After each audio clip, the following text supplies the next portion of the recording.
دوستوں، بزرگوں اور بھائیوں،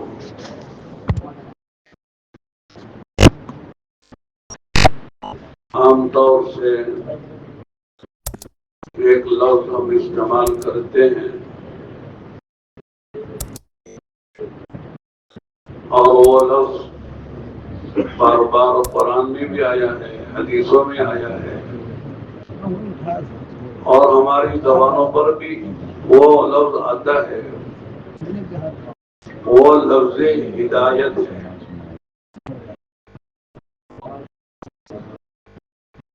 اگر کوئی آدمی کوئی اللہ کے علاوہ کسی کی پوجا کرتا ہے تو فرمایا کہ اس کو دیکھو تو یہ کہو کہ الحمدللہ الذی ہدانا لہذا وما كنا لنهتدی لولا ان ہدانا اللہ، کہ تمام تعریفیں اس اللہ کے لیے ہیں جس نے ہمیں توحید کی، ایمان کی، اسلام کی ہدایت دی۔ اگر وہ ہدایت نہ دیتا ہم بھی وہی کرتے ہوتے جو وہ کر رہا ہے۔ اس لیے علماء نے یہ بات فرمائی ہے، اگر کسی کو کوئی اچھا کام کرنے کا موقع مل گیا، بہت سے اچھے کام ہیں، نماز پڑھ رہا ہے، تہجد پڑھ رہا ہے، تلاوت کر رہا ہے، حج پہ جا رہا ہے، عمرہ کر رہا ہے، لوگوں پر صدقہ خیرات کر رہا ہے، دین کے کام کے لیے ملکوں میں جا رہا ہے، 4 مہینے چلہ لگاتا ہے، مقامی کام کرتا ہے، بیان کرتا ہے، لوگوں کی تشکیلیں کرتا ہے، بہت سے کام ہیں جو ہوتے ہیں انسانوں سے، بندوں سے۔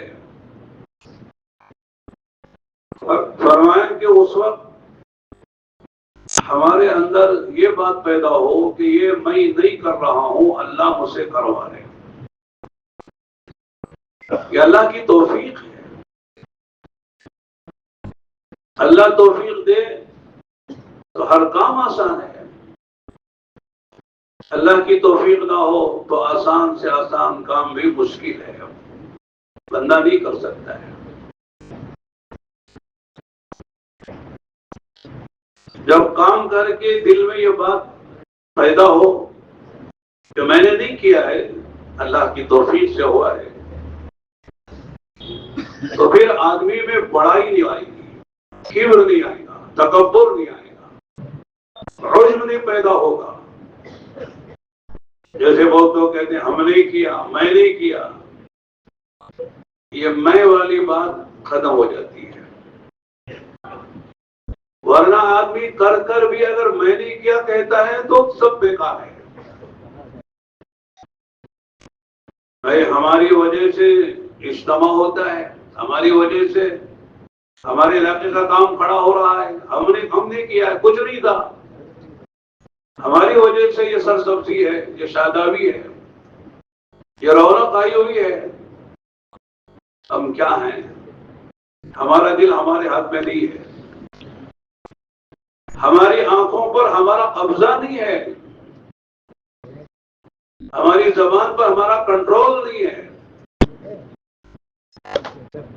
ہمارے دل پر ہمارا کنٹرول نہیں ہے، تو ہم دوسروں کو کیا نفع پہنچائیں گے؟ تو اللہ کا انعام ہے، اللہ کا احسان ہے۔ اس لیے جو حدیث میں بتایا طوبیٰ لعبد، طوبیٰ، مبارک ہے وہ بندے، مبارک ہے وہ اللہ کے بندے، جعلہ اللہ مفتاحا للخیر، کہ جن کو اللہ تعالیٰ خیر کی چابی بنائے، خیر کی چابی، یہاں نسبت اللہ کی طرف ہے، جعلہ اللہ مفتاحا للخیر۔ یہ نہیں کہا کہ صاحب من اصبح مفتاحا للخیر، جو خیر کی چابی بن گیا، نہیں، اس کو اللہ نے خیر کی چابی بنا دیا۔ آدمی بنتا نہیں ہے، بنایا جاتا ہے. اور بنانے والے کون ہیں؟ بولو، اللہ ہے. اللہ جس کو بنا دے. جعلہ اللہ مفتاحا للخیر ومغلاقا للشر. اور شر کا تالا بنا دے. شر یعنی شر جہاں سے آ رہا ہے وہ اس کو بند کر دے. بڑی بات ہے. اس لیے فرمائیں کہ خوش نصیب انسان وہ ہے جو امت میں مسائل پیدا نہ کرے، خود مسئلہ نہ بنے، اور جو امت میں مسائل چل رہے ہیں ان مسائل کو ہوا نہ دے. آج یہ ہو رہا ہے، خود آدمی مسئلہ بن جاتا ہے. کہتے ہیں نا بھائی یہ آدمی مسجد اور جماعت میں مسئلہ بنا ہوا ہے، اس کی وجہ سے ہمیں پریشانی ہے. یہ ہمارے حلقے میں مسئلہ بنا ہوا ہے. ذرا بیان کرنے آ جاتا ہے تو سمجھتا کہ صاحب ہمارے جیسا کوئی نہیں ہے. تھوڑی سی بات کرنے کا سلیقہ مل گیا ہے، بات کرتا ہے تو سارے ساتھیوں پر ایسا حکم چلاتا ہے کہ سارے ساتھی پریشان ہیں.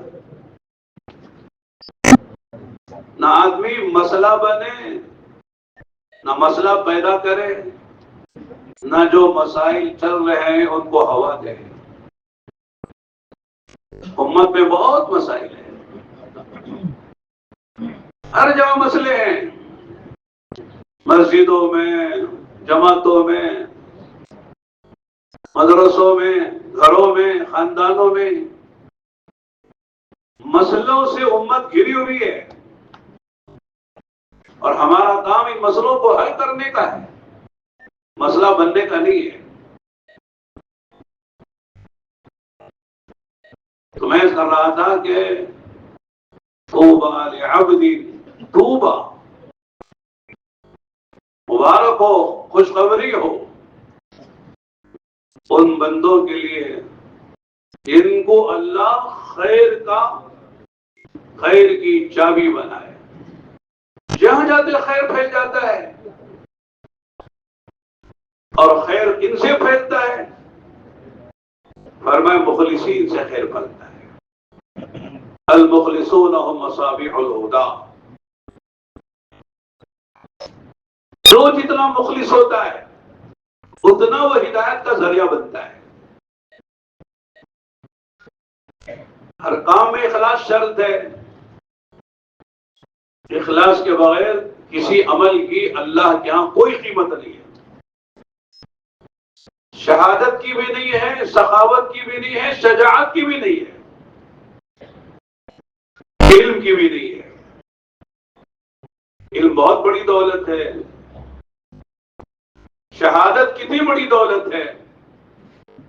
اللہ کے نبی علیہ السلام نے فرمایا کہ میرا جی چاہتا ہے، آپ نے فرمایا کہ اگر میری امت پر شاق نہ ہوتا تو میں ہر سریے میں جہاد میں جاتا، لیکن جاتا نہیں ہوں ہر سریے میں. وجہ کیا ہے؟ امت کے لیے شاق ہے. یعنی میں چلا جاؤں، بہت سے لوگ معذور ہیں، مجبور ہیں، بیمار ہیں، جا نہیں سکتے ہیں، ان کو تکلیف ہوگی. اللہ کے نبی تو جہاد میں گئے ہیں اللہ کے راستے میں، اور ہم مدینے میں پڑے ہوئے ہیں تو صحابہ کو تکلیف ہوگی. ان کی وجہ سے میں نہیں جاتا. یہ ہے کہ بہت سے لوگ جانا چاہتے ہیں، جانے کے اسباب نہیں ہے، سواری نہیں ہے، توشہ نہیں ہے، ذاتی سفر نہیں ہے، ہتھیار نہیں ہے، اس لیے نہیں جا رہے. اللہ کے نبی چلے جا رہے، ہم مدینے میں پڑے ہوئے ہیں، کیسے بدقسمت لوگ ہیں. اس لیے آقا نے فرمایا میں نہیں جاتا. کیا ہے کہ بہت سے کام ہیں، اگر میں چلا جاؤں تو مدینے میں وہ کام نہیں ہو پاتے، امت کے بہت سارے کام ہیں، اس لیے بھی میں نہیں جاتا۔ پھر آگے فرمایا کہ میرا جی تو یہ چاہتا ہے کہ میں اللہ کے راستے میں جاؤں، اقتل ثم احیا ثم اقتل ثم احیا ثم اقتل ثم احیا، اللہ کے راستے میں شہید کیا جاؤں پھر زندہ کیا جاؤں، شہید کیا جاؤں پھر زندہ کیا جاؤں، تین مرتبہ آپ نے فرمایا۔ اس سے اندازہ لگائیے کہ نبوت کا مقام کیا ہے۔ شہادت سے اوپر صدیقیت ہے، صدیقیت سے اوپر نبوت ہے، لیکن نبی بن کر شہادت کی تمنا کر رہے ہیں۔ اندازہ لگائے کیا مقام ہے شہادت کا، نبی تمنا کر رہے ہیں، لیکن اس شہادت میں بھی اگر نیت میں فتور ہے اس شہادت سے کچھ نہیں ملے گا۔ شہید ہو گئے، خون بہا دیا، جان گنوا دی، لیکن اخلاص کے نہ ہونے یا نیت کے صحیح نہ ہونے کی وجہ سے جان آدمی اللہ کے راستے میں جان جھونک رہا ہے اور شہادت کا جام پی رہا ہے، لیکن نیت کے اندر فتور ہے، اس لیے سب کچھ کر بھی کچھ نہ ہوا۔ تو سب سے زیادہ جس چیز کا خیال کرنا ہے، مانگنا ہے، ڈرنا ہے، وہ ہے کہ صاحب ہم کام کریں تو نیت صحیح ہونی چاہیے۔ کیا مطلب ہے نیت صحیح ہونے کا؟ سب کچھ کریں، سب کچھ لگائیں اور کسی سے کچھ نہ چاہیں، نہ مال چاہیں، نہ مقام چاہیں، نہ منصب چاہیں، نہ جاہ چاہیں، کچھ نہیں، اللہ کے لیے کر رہے ہیں، اسی سے لینا ہے۔ کام کس کا کر رہے ہیں؟ اللہ کا، لینا کس سے ہے؟ اسی سے لینا ہے، وہی دے گا۔ انسان کو کیا دے گا؟ فقیر کو کچھ دیتا ہے؟ یا ایھا الناس انتم الفقراء، اے لوگو تم سب فقیر ہو۔ کون کہہ رہے ہیں؟ کہاں کہہ رہے ہیں؟ قرآن میں کہہ رہے ہیں۔ تو فقیروں سے کیا لینا ہے؟ کام بڑے کا کر رہے ہیں، بڑا اسی اعتبار سے دے گا۔ المخلصون هم مصابیح الہدی، یہ چھوٹی چھوٹی باتیں ہیں حدیث کی، جملے چھوٹے چھوٹے ہیں، لیکن جیسے کہتے ہیں سمندر ہے جو کوزے میں بند ہے، عمل کرنا، زندگی میں لانا، ہر وقت اپنی نگرانی خود کرنا، کوئی نگراں ہمارے اوپر نہ، ہماری نگرانی خود کریں، وجہ عمل تلاش کرتے رہیں۔ میں بات کر رہا ہوں، یہ قبل ہے، اب میں بات کیوں کر رہا ہوں؟ میں خود سوچوں میرے بارے میں۔ اگر میرے دل میں آتا ہے کہ صاحب لوگ کہیں مولانا کی تقریر بڑی زوردار ہوتی ہے، بہت اثر انداز ہوتی ہے، تشکیلیں ہو جاتی ہے، کہ لوگ یہ سوچیں میرے بیان کی تقریر کی تعریف کریں، تو بیکار ہو گیا، کچھ نہیں ہوگا۔ اگر نیت یہ ہو کہ اللہ جو بات میں کہہ رہا ہوں میری بھی ضرورت ہے، مجمع کی بھی ضرورت ہے، اللہ وہ بات کہلوا جو تیرے نزدیک خیر ہے، حق ہے، صحیح ہے، سب کو نفع ہو اور سب تیرے دین کی محنت کے لیے تیار ہو جائیں، جان مال صلاحیتیں سب تیرے دین پر لگے، اے اللہ ایسی بات کہنے اور سننے کی، اس پر عمل کرنے کی ہم کو توفیق دے، یہاں تک کہ تو راضی ہو جائے گا۔ اللہ کی رضا سب سے بڑی چیز، وَرِضْوَانٌ مِّنَ اللَّهِ اکبر، قرآن کہتا ہے اللہ کی رضا سب سے بڑی چیز ہے۔ اللہ راضی ہو گیا، سارے مسئلے حل ہیں، اللہ ناراض ہو گیا، تو سارے حالات اچھے ہوتے ہوئے بھی آدمی ناکام و نامراد ہو جاتا ہے. تو نیت کا صحیح ہونا بار بار اس کی. تو میں کہہ رہا تھا کہ عمل ہو تو آدمی کے دل میں یہ بات پیدا ہو، پیدا کرے، بتکلف پیدا کرے. شیطان نہیں چاہتا یہ بات پیدا ہو، لیکن آدمی بتکلف پیدا کرے، میں اپنی نفی کرے، میں نے نہیں کیا ہے، کرایا ہے اللہ نے، اس نے توفیق دی ہے، اس کی توفیق سے ہوا ہے. ورنہ ہماری حیثیت کیا ہے؟ دوسری بات،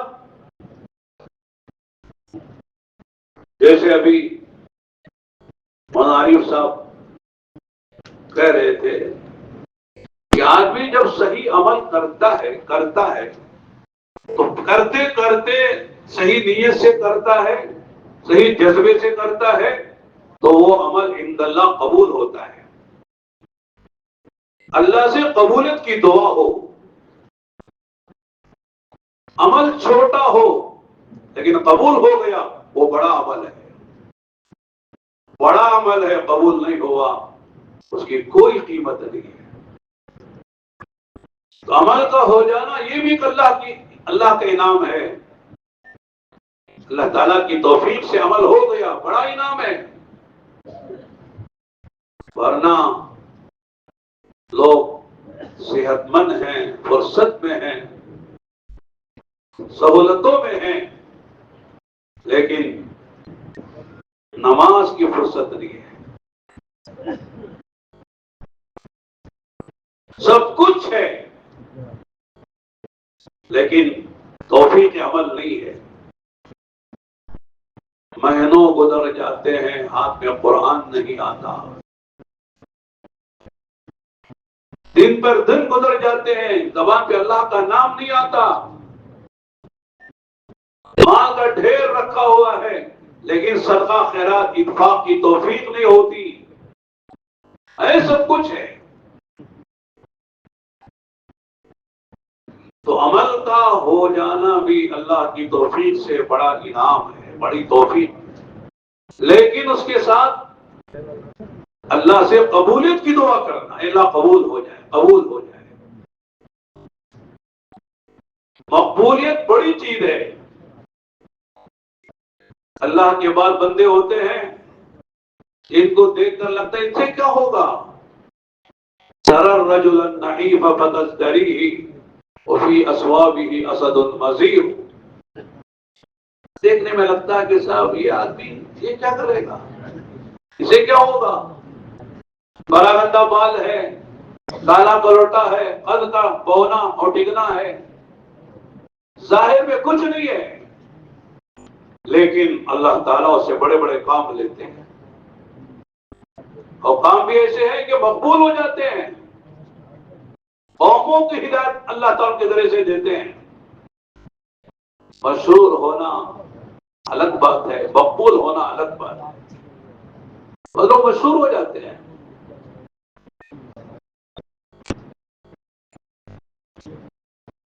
شیطان سے زیادہ کوئی مشہور ہے؟ کون نہیں جانتا شیطان کو؟ مسلمان بھی جانتا، غیر مسلم بھی جانتا، بچہ بھی جانتا ہے، جوان بھی جانتا ہے. ہر فرد شیطان کو جانتا ہے، اتنا مشہور ہے وہ. تو مشہور ہونا الگ ہے. آج دنیا میں بہت سے لوگ مشہور ہیں. فرعون مشہور ہے کہ نہیں ہے؟ ابو جہل، ابو لہب کتنے مشہور ہیں. مشہور ہونا نہیں ہے، مقبول ہونا ہے. اس نے فرمایا کہ اللہ سے دعا کہ ربنا تقبل منا. بارہ ہم سنتے ہیں حضرت ابراہیم و اسماعیل علیہ السلام نے اللہ کے حکم اور اللہ کی توفیق سے بیت اللہ کی تعمیر کی، اور تعمیر کر رہے تھے یا کر کے فارغ ہو رہے تھے تو دعا کیا مانگی ہے؟ ربنا تقبل منا انک انت السمیع العلیم. اے اللہ ہماری اس عمل کو قبول فرما. ہم جو کہہ رہے ہیں تو سن رہا ہے، جو ہم کر رہے ہیں تو دیکھ رہا ہے. سمیع بھی ہے، علیم بھی ہے، یہ دونوں مبالغے کے صیغے ہیں۔ سمیع فعیل کے وزن پر، علیم فعیل کے وزن پر، مبالغے کے صیغے ہیں، یعنی تیرے سے کوئی چیز چھپی ہوئی نہیں ہے، ہر بات کو تو سنتا ہے، زور سے کہیں، آہستہ کہیں، مل کر کہیں، تنہائی میں کہیں، اجالے میں کریں، اندھیرے میں کریں، زمینوں کے نیچے کریں، فضاؤں میں کریں، آسمانوں میں کریں، غاروں میں کریں، پہاڑوں میں کریں، سمندروں میں کریں، خلوتوں میں کریں، جلوتوں میں کریں، اللہ تجھ سے کوئی چیز مخفی نہیں ہے، تو سب جانتا ہے۔ انک انت السمیع العلیم۔ تو میرے دوستو، اللہ سے قبولیت کی دعا کرتے بھی رہنا، وہ کہا نا، کرتے رہو، ڈرتے رہو، مانگتے رہو، مانتے رہو، کرنا بھی ہے، ڈرنا بھی ہے، ماننا بھی ہے، مانگنا بھی ہے۔ مانگنا کس سے؟ اللہ سے۔ ماننا کس کی؟ اللہ، اس کے رسول کی، اپنے ذمہ داروں کی بات ماننا ہے۔ کرتے ہوئے ڈرنا ہے کہ پتہ نہیں کر تو رہے تھے، قبول نہ ہو، قبول ہو گیا فبہا ونعمت، قبول نہ ہوا تو مردود ہو جاتا ہے۔ یہ حدیث آتا ہے نا، بعض لوگ نماز پڑھتے ہیں، ان کی نماز ان کے منہ پہ دے کے مار دی جاتی ہے، یہ سمجھ رہا کہ میں نے نماز پڑھ لی، لیکن نماز منہ پہ دے کے مار دی گئی، نماز کی کوئی قیمت نہیں ہے۔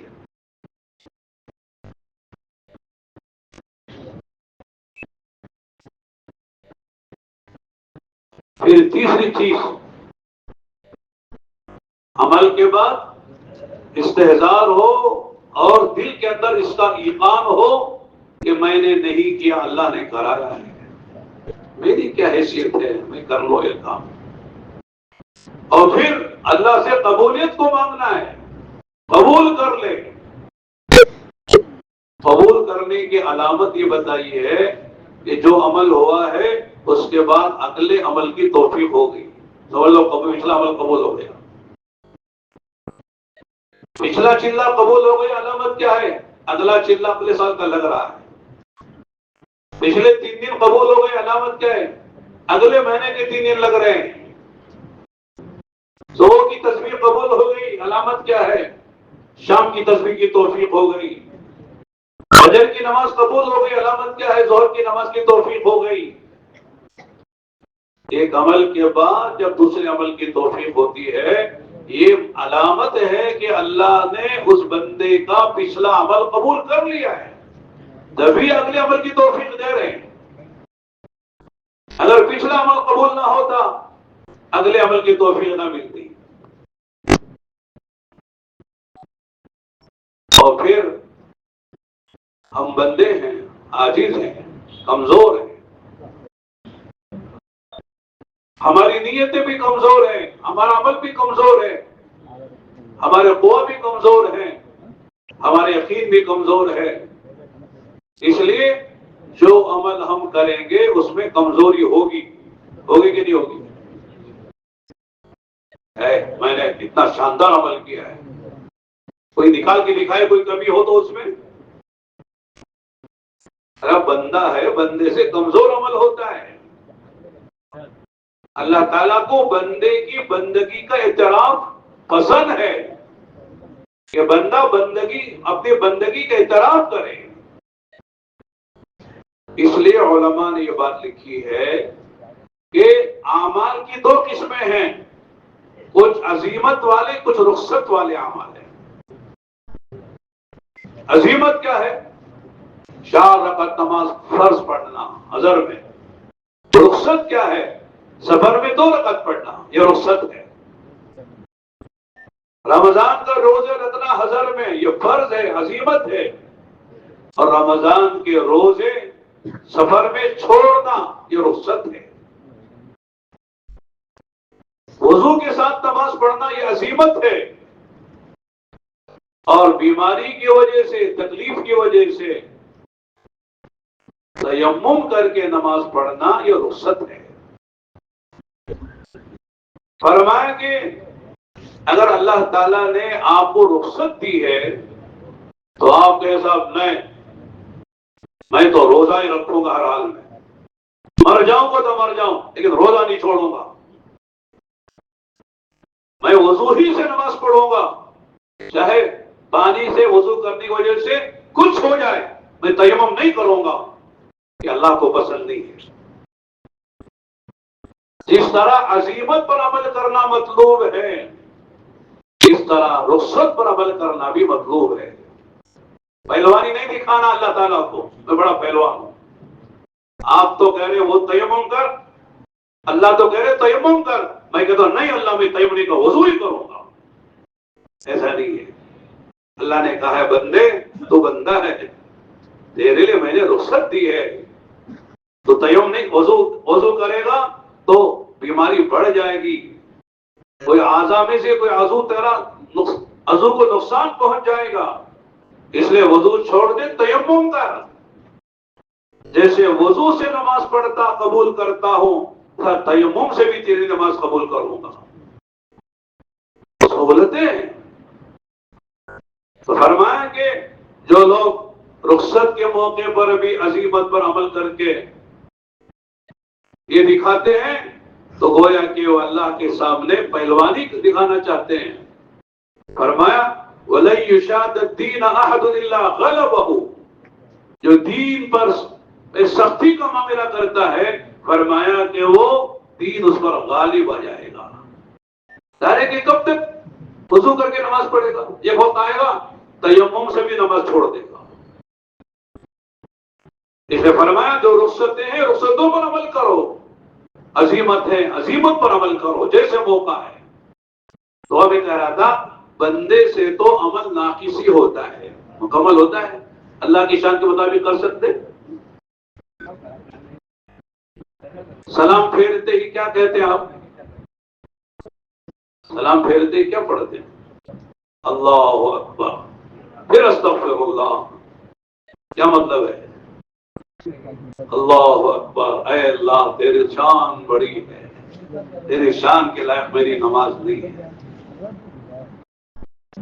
سجدے کیے، رکوع کیے، قوما کیا، قرات کی، قیام کیا اور قاعدہ کیا، تسلیم سلام پھیرا ہے، کہتے اے اللہ میری نماز تیری شان کے مطابق نہیں ہے۔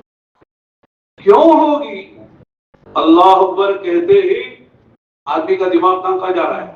ہر آدمی سوچ سکتا ہے، کوئی کسی کو نہ کہے، خود اپنے بارے میں سوچے، اللہ اکبر کہتے ہی میرا دماغ کہاں ہے؟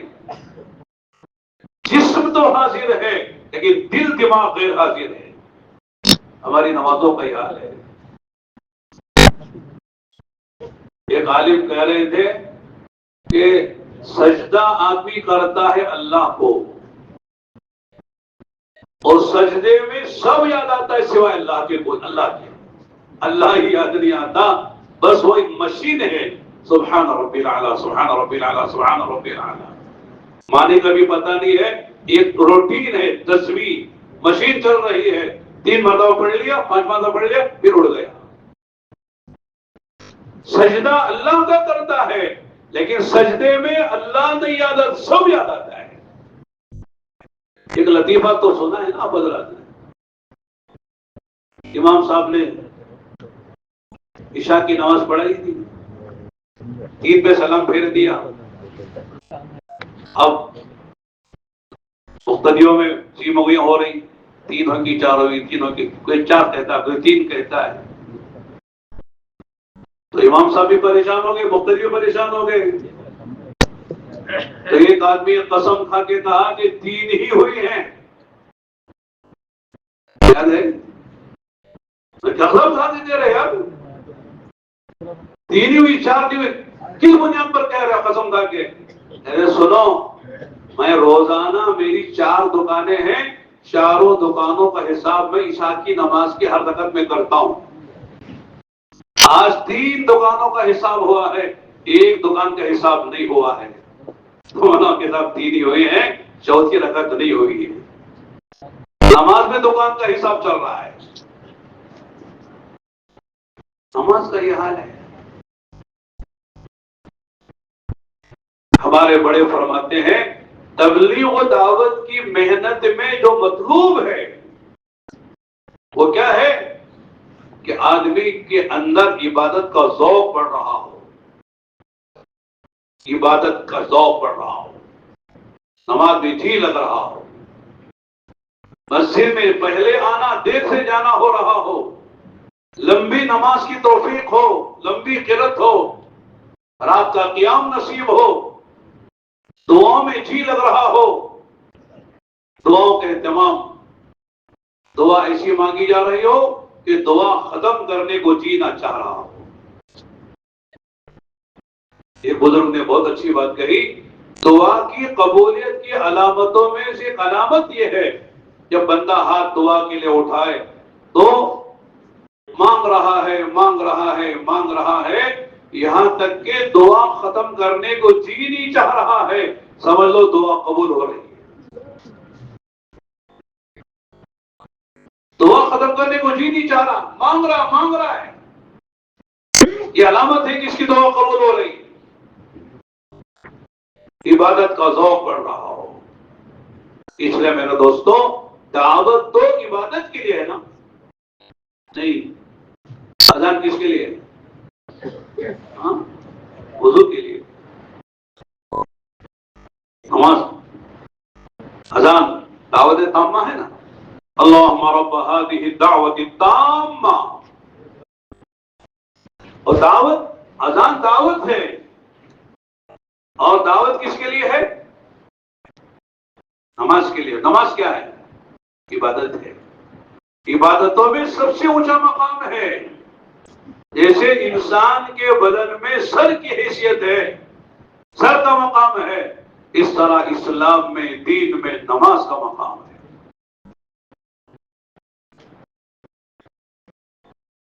ہاتھ کے بغیر آدمی ہوتا نا، پیر کے بغیر بھی ہوتا ہے، آنکھ کے بغیر بھی ہوتا ہے، سر کے بغیر دیکھا؟ اگر ہے تو دکھا دو۔ حساب میں جا رہا تھا وہاں مرکز سلطان شاہ کے سامنے، ایک آدمی کا سر ہی نہیں جا رہا ہے، سارے بیان چھوڑ کے بھاگ جائیں گے اسے دیکھنے کے لیے۔ وہ کون آدمی ہے جو سر نہیں ہے وہ جا رہا ہے؟ آدمی پیر کے بغیر، ہاتھ کے بغیر، کان کے بغیر، آنکھ کے بغیر ہو سکتا ہے، لیکن سر کے بغیر آدمی کا تصور نہیں ہو سکتا ہے۔ اور بالکل اسی طرح نماز کے بغیر آدمی کا دین کا تصور نہیں ہے، دین کا تصور نماز کے بغیر نہیں ہے۔ اور میں دعوت کے مقاصد میں کیا ہے کہ ایک تو داعی کا اللہ سے تعلق عبادت کے راستے سے بڑھ رہا ہو۔ اللہ اور بندے کا تعلق کون سا ہے؟ بولو، بندگی کا نا، عبادت کا ہے، حسب و نسب کا تو نہیں ہے نا کہ اللہ کو فلاں آدمی اس لیے قریب ہے کہ وہ فلاں خاندان کا ہے، فلاں حسب کا ہے، فلاں نسب کا ہے، فلاں علاقے کا ہے، فلاں ملک کا ہے، فلاں زبان بولتا ہے، کچھ نہیں ہے۔ اللہ سے بندے کا تعلق عبادت کی بنیاد پر ہے، اور اللہ نے بندوں کو پیدا ہی کیا ہے کس کے لیے؟ بولو، عبادت کے لیے پیدا کیا۔ قرآن کی آیت ہم بار بار پڑھتے بھی ہیں، سنتے بھی ہیں، سناتے بھی ہیں، وما خلقت الجن والانس الا بولو لیعبدون۔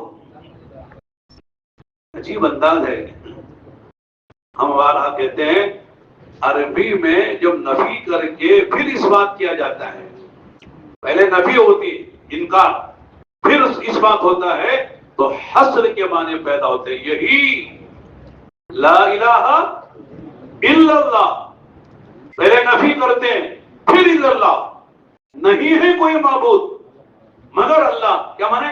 اللہ ہی معبود ہے، اللہ ہی عبادت کے لائق ہے، سب کی نفی کر دی پھر اللہ کا اس بات کیا تو اللہ ہی عبادت کے لائق ہے۔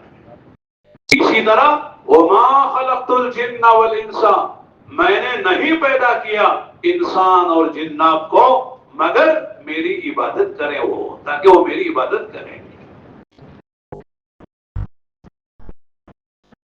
تو انسان اور جنات کی تخلیق کا مقصد، واحد مقصد، وہ اللہ کی عبادت ہے۔ جو جتنا اللہ کی عبادت کرے گا اللہ سے قریب ہو جائے گا.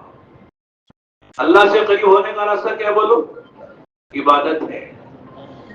نبی کی اطاعت ہے، اللہ کی عبادت ہے. نبی کی اطاعت کرو، اللہ کی عبادت کرو، اللہ سے قریب ہو جاؤ گے. اللہ تم سے قریب، تو اللہ سے قریب ہو جاؤ گے. اس لیے کہ مقصد زندگی پورا ہو رہا ہے.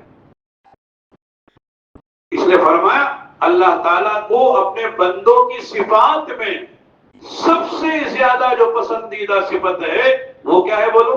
عبدیت ہے، بندگی ہے. دعا کیوں؟ وہ خود عبادت ہے، عبادت کی جان ہے، عبادت کا کریم ہے، عبادت کا مغز ہے، عبادت کا عصارہ اور خلاصہ ہے. کیوں؟ اس لیے کہ دعا میں عبادت کی شان اعلیٰ درجے کی ہے. بندہ سب کی نفی کرتا ہے، اے اللہ آپ ہی ہے، اے اللہ آپ ہی ہے. بادشاہ بھی پکار رہا ہے، وزیر بھی خدا سے کہہ رہا ہے، غریب بھی کہہ رہا ہے. یعنی سب کی نفی، اپنی بھی نفی.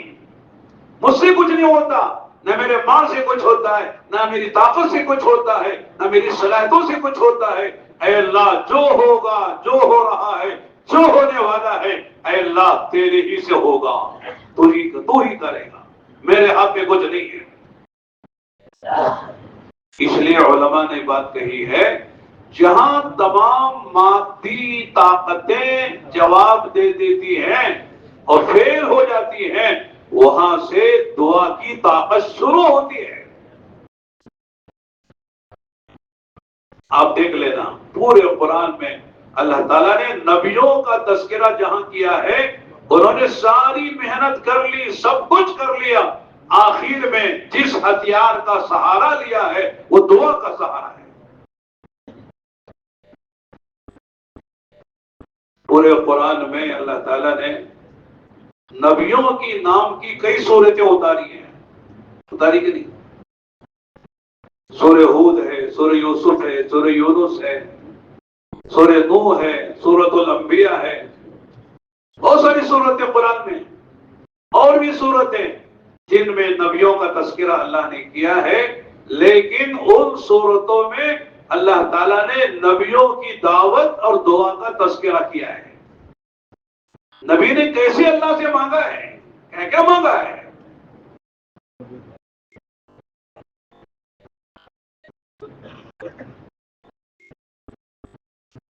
وقال رب انی لما انزلت الی من خیر فقیر. چھوٹی سی دعا ہے. ہمارے مولانا ابراہیم صاحب دامت برکاتہم بہت پیاری بات فرماتے ہیں.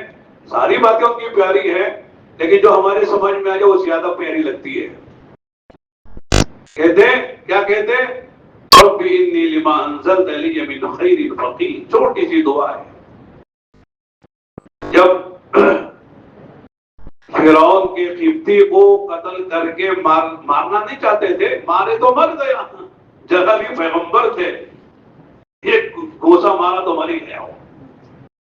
پھر وہاں سے نکل کر مدینہ آئے، اور شعیب السلام کی جو لڑکیاں تھیں ان کی بکریوں کو پانی پلا دیا، اور ایک درخت کے سہارے نیچے جا کر بیٹھ کر یہ چھوٹی سی دعا مانگی، رب انی لما انزلت الی من خیر فقیر. اے اللہ جو بھی خیر تیری طرف سے آ جائے اس کا یہ فقیر محتاج ہے، میں محتاج ہوں. من خیر، کیا بتاؤں، قرآن سمجھ میں آئے تو مزہ آ جاتا ہے. قرآن سمجھ میں آنا چاہیے. چھوٹا جو بھی خیر تو مجھے دے دے اس کا میں محتاج و فقیر ہوں. لما انزلت الی، جو آپ اتار دیں، من خیر فقیر، جو خیر کسی لائن کی، کسی طرح کی، کسی صورت میں، اس کا میں محتاج ہوں. ڈر بھی تھا، خوف بھی تھا، فرعون کے قاریندے تلاش کر رہے تھے، بھوک بھی تھی، پیاس بھی تھی، راستہ بھی معلوم نہیں تھا، کوئی ٹھکانہ نہیں تھا، کوئی جاب نہیں، کوئی آمدنی نہیں، شادی نہیں. چھوٹی سی دعا مانگی ہے، اللہ تعالیٰ نے سارے مسئلے حل کر دیے. وہاں کہتے ہیں اس دعا پر اللہ نے ٹھکانہ بھی دے دیا، جاب بھی دے دیا، اور شادی بھی کر کے بیوی بھی دے دی۔ شعیب علیہ السلام کی بیٹی سے نکاح ہوا کہ نہیں ہوا؟ ٹھکانہ ملا کہ نہیں ملا؟ خوف بھی ختم ہو گیا، اور 10 سال کے لیے اگریمنٹ ہو گیا، اب 10 سال تک بکریاں چرائیں گے، آپ کو نوکری، یہ نوکری ہے آپ کے، آپ کو پیسہ بھی دیں گے، لڑکی سے نکاح بھی کریں گے۔ چھوٹی چھوٹی دعائیں ہیں نبیوں کی۔ رب انی مغلوب فانتصر، اس نے دعا مانگی تھی، کس نے؟ تم نہ معلوم، مولانا ہم نہ کیا معلوم۔ نوح علیہ السلام کی دعا ہے، چھوٹی سی دعا ہے، رب انی مغلوب فانتصر، اے اللہ میں دبا دیا گیا، اے اللہ میں بے بس کر دیا گیا ہوں، میرے ہاتھ میں کچھ نہیں ہے، یہ پوری قوم میرے خلاف ہو گئی ہے، سب میرے مارنے پر آ گئے ہیں، مجھے پاگل کہتے ہیں، پتہ نہیں کیا کیا کہتے ہیں، میرے ماننے والے بس یہ مٹھی انگلیوں پر گنے جانے کے تعداد ہے ان کی۔ فانتصر، تو ہی لے لے انتقام، میرے بس میں نہیں ہے، میں کیا کر سکتا تھا نا آدمی، یہ 80-82 آدمی کیا کر لیں گے، پوری قوم ایک طرف ہے اکثریت کے ساتھ، تو کیا ہوا؟ تو اس کی مدد آئی، سوچ نہیں سکتے تھے۔ اللہ نے کہا ٹھیک ہے، آپ کی دعا قبول ہے، آپ کشتی بنائیے۔ ہم لوگوں نے مذاق اڑایا، اب تک تو کہہ رہے تھے میں رسول ہو، نبی ہو، داعی ہو، اللہ کا بھیجا ہوا ہو، اب کب سے بڑھئی بن گئے، نجار۔ اور یہ کشتی چلے گی اتنی بڑی، کہاں چلے گی، کہاں ہے پانی؟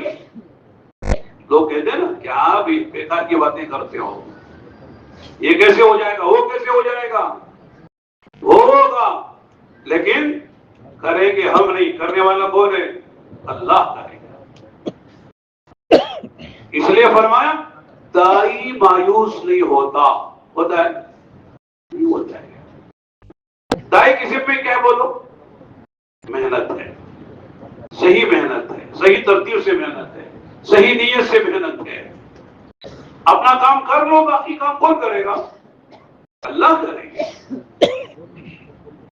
کس کی ہدایت کب ہونے والی ہے، کسی کو اللہ تعالیٰ توفیق دینے والے ہیں، وہ ہم نہیں جانتے، اللہ جانتے ہیں۔ بیچ میں ایک بات یاد ہے، سنو، سو تو نہیں رہے نا؟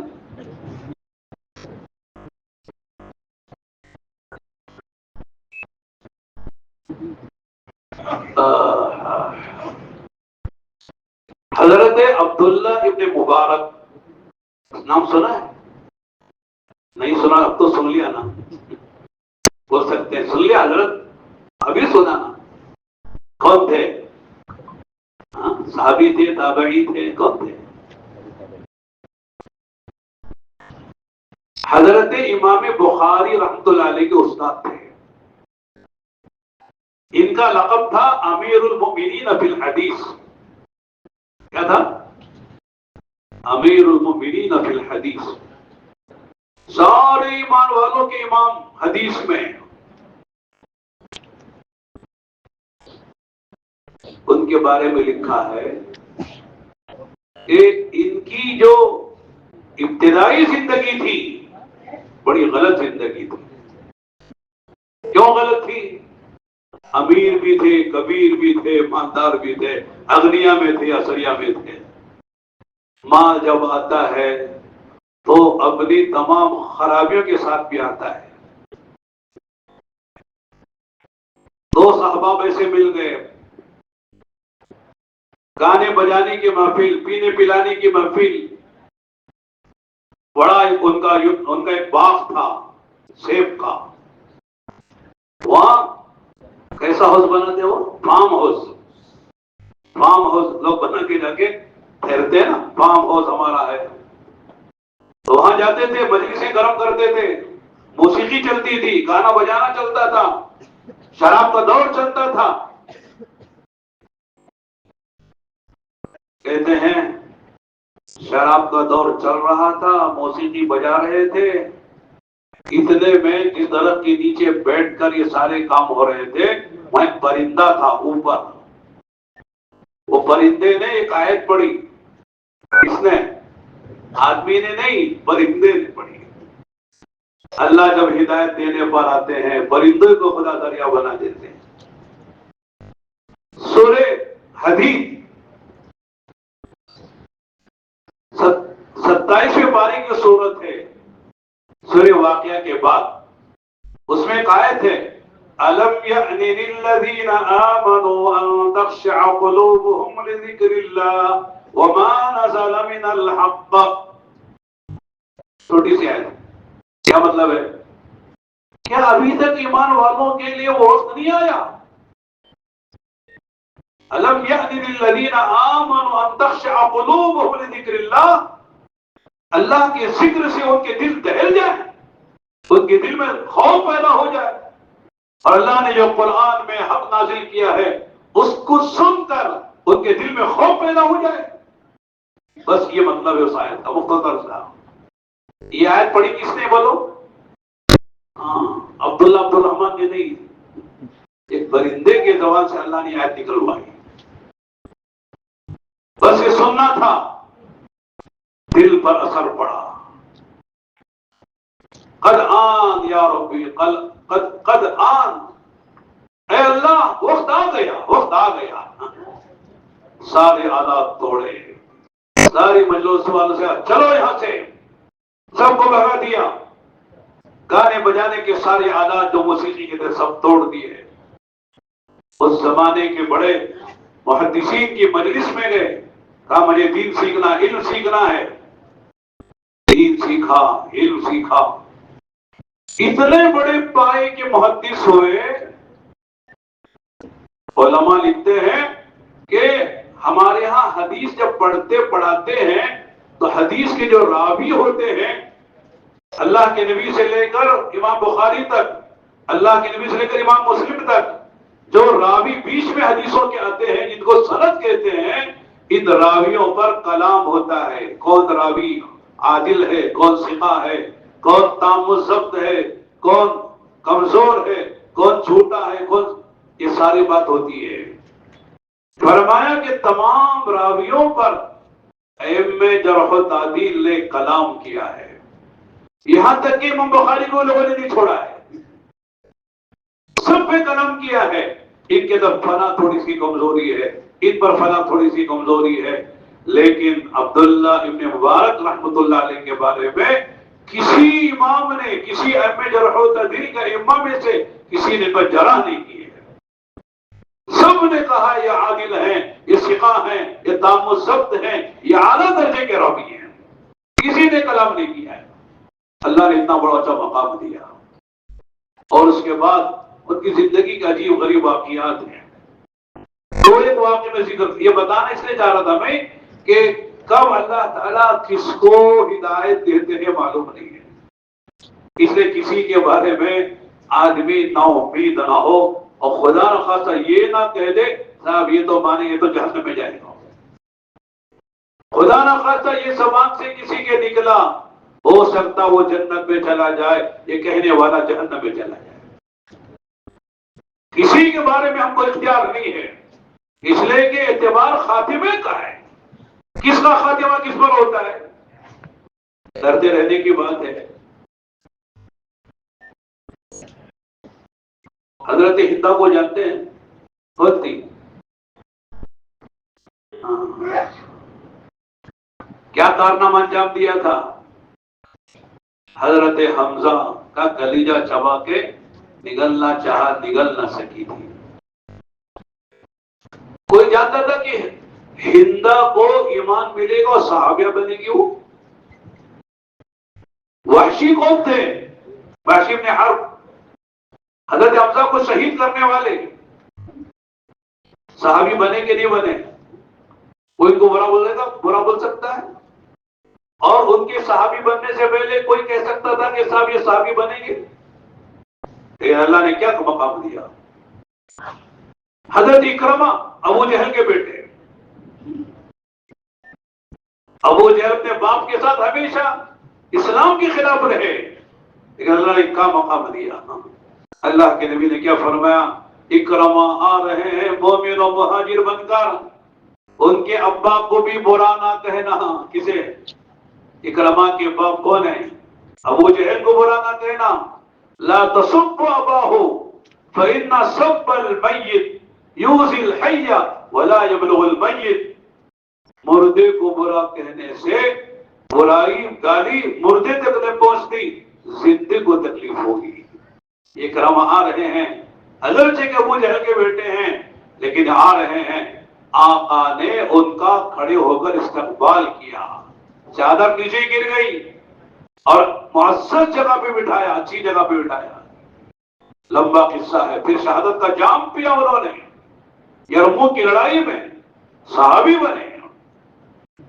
اس لیے میرے دوستو، ہمارے یہاں کسی کے بارے میں یہ سوچ لینا یہ نہیں مانتا بھائی، یہ فلاں ہے، یہ فلاں ہے، یہ فلاں ہے، کیا پتا ہے اللہ تعالیٰ اسے ہم سے آگے کر دے، ہم سے آگے چلا دے اسے۔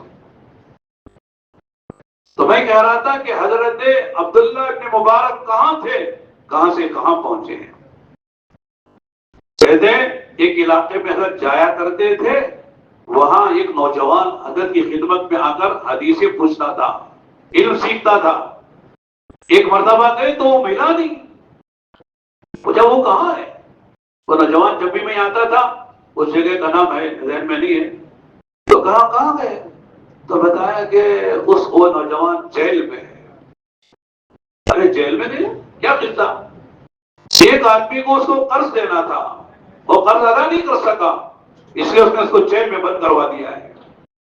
پوچھا کون آدمی ہے جس نے جیل میں بند کرایا ہے؟ بتایا گیا فلاں آدمی ہے۔ اس کے پاس گئے، پتہ معلوم کر کے گئے اور جا کے پوچھا بھائی آپ نے اس آدمی کو جیل میں بند کیا، اس نوجوان کو؟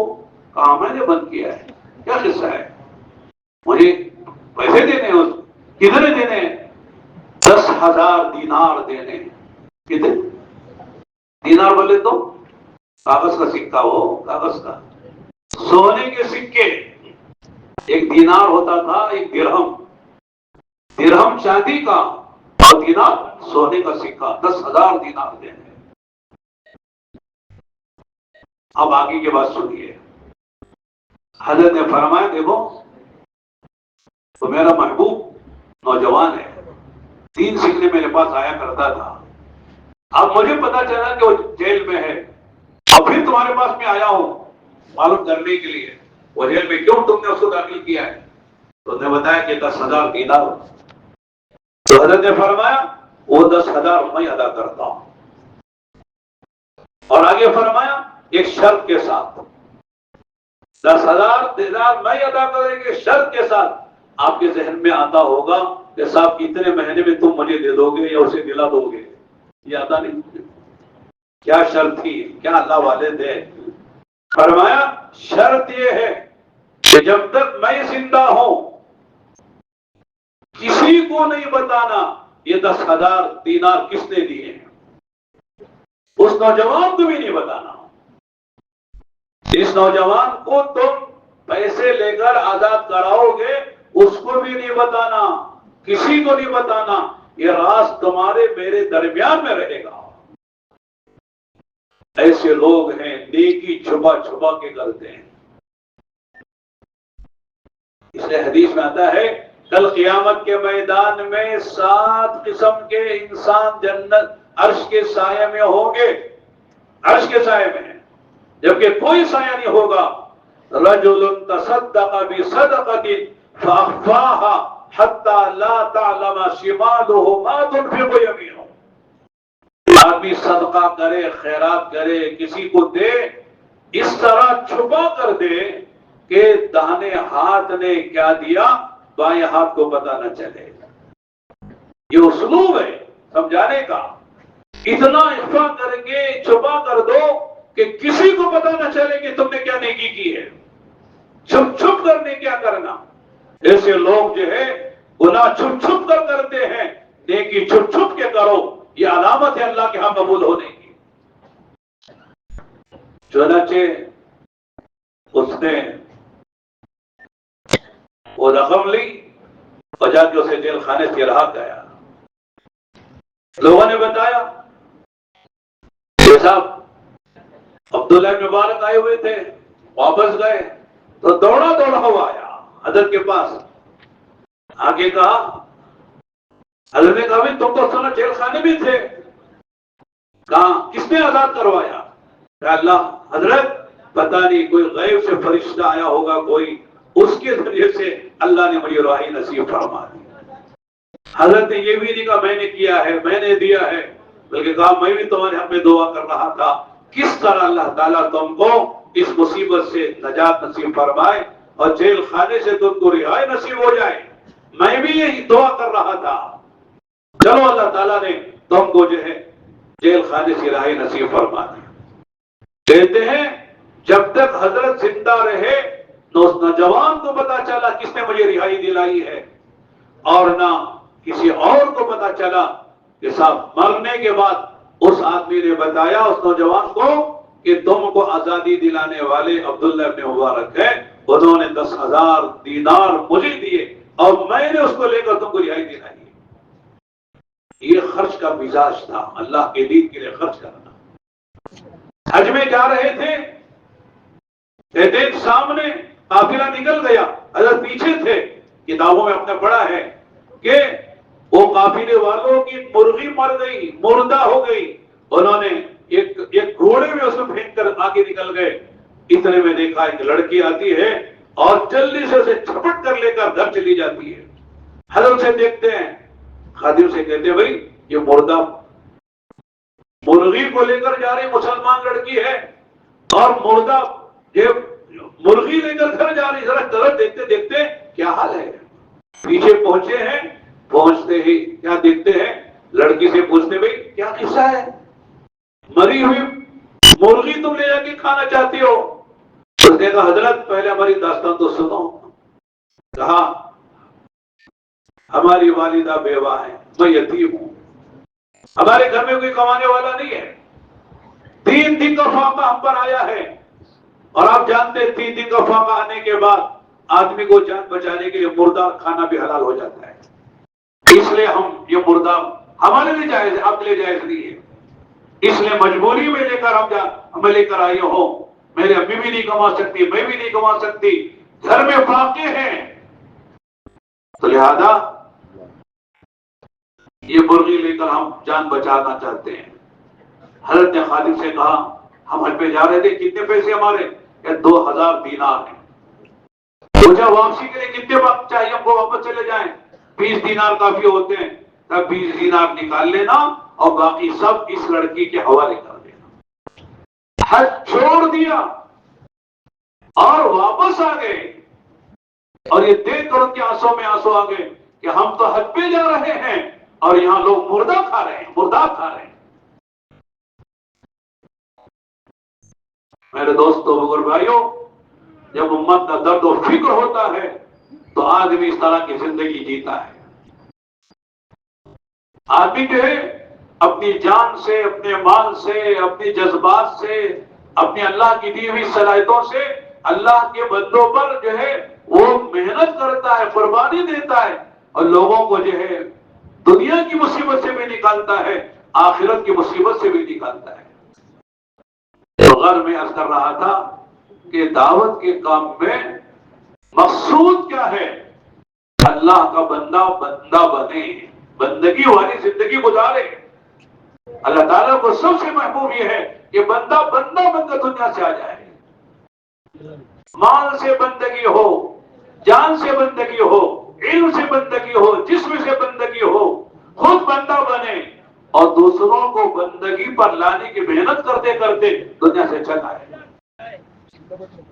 خود کھا لینا، خود پہن لینا، خود موج مزے کر لینا، دنیا تو سب کر رہی ہے، اگر ہم نے بھی کر لیا تو کیا کر لیا؟ کچھ کر لیا۔ ایک کتاب میں پڑھ رہا تھا، علامہ تھانوی رحمت اللہ علیہ مرض الوفات میں ہے، یعنی جس بیماری میں حضرت کا انتقال ہوا ہے اس بیماری میں ڈاکٹروں نے کہا ہے کہ بات نہیں کرنا، خاموش رہنا، بات کرنے سے بیماری بڑھے گی، پریشانی آئے گی۔ تو حضرت لیٹے ہوئے ہیں، اچانک مولوی شفیع ادھر آؤ، تو معارف القرآن لکھ رہے ہو فلاں آیت کے بارے میں یہ بات اللہ نے میرے دل میں ڈالی ہے، اس کو دیکھ لینا، اس کو لکھ لینا. بیمار ہیں. تھوڑی دیر کے بعد پھر بلایا، پھر کہا کہ بلا کے کہا قرآن کی اس آیت کی تفسیر یہ دیکھ لینا، یہ لکھ لینا.